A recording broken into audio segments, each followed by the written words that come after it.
ગુજરાતી અંદર એકમાન પડ્યો ભીમ એની અંદર તમે જુઓ પ્રવૃત્તિ 12 જુઓ અને લખો એમાં ઢ ઠ સ થ એ 3 વાર બોલવાનું ચલો બોલાવ બોલો બોલો ઢ ઢ ઢ ઠ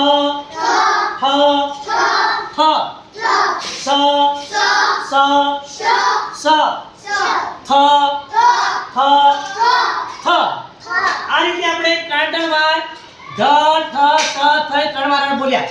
હવે એની અંદર નીચે છે આપણે જોયું નીચે વાંચવાના શબ્દ છે એ પણ તમને વાંચતા શીખવાડું. બોલો તા થૈયા થૈયા તા થઈ. આ વાત છે ફરીથી બોલો તા થૈયા થૈયા તા થઈ. બોલો તા થૈયા થૈયા તા થઈ.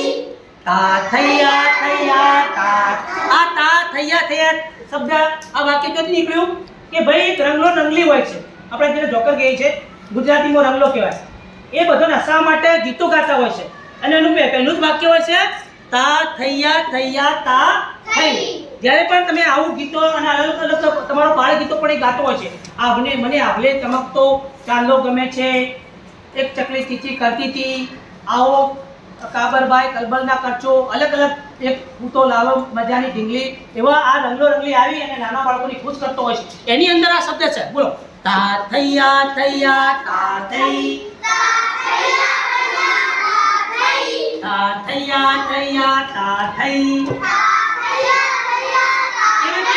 તનકનો તા તને બે માત્રા થઈ. યનકનો યા તને બે માત્રા થઈ. યનકનો યા તનકનો તા તને બે માત્રા થઈ. બરોબર. આ ભાઈ ફરીથી પર બોલી દે તા થૈયા થૈયા તા થઈ. તા થૈયા થૈયા તા થઈ. તા થૈયા થૈયા તા થઈ. તમારે 3 વાર બે વાંચાવ્યું પણ તમારે બોલાવડાવ્યું પણ. આ રીતે આ શબ્દો પણ તમારે યાદ રાખવા. બરોબર.